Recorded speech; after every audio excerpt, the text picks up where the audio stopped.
Bana düşlerimi geri ver, gerisi hep sende kalsın.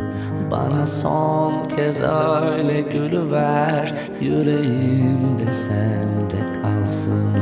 Bana hatıradır ateşin, yanarım, yanarım.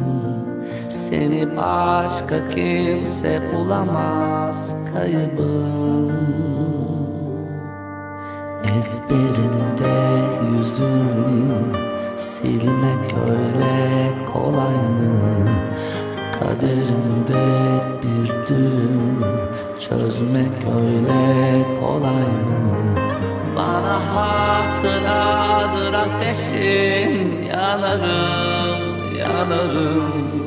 Seni başka kimse bulamaz, kaybım. Derinlerde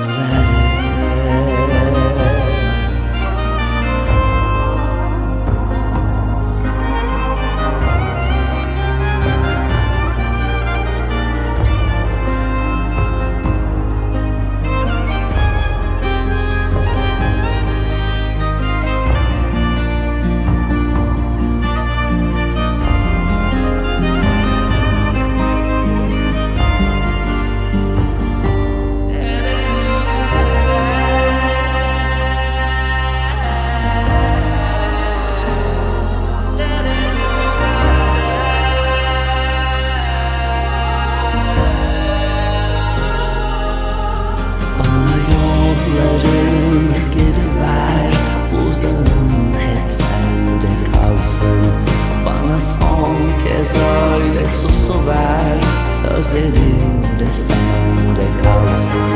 Bana hatıradır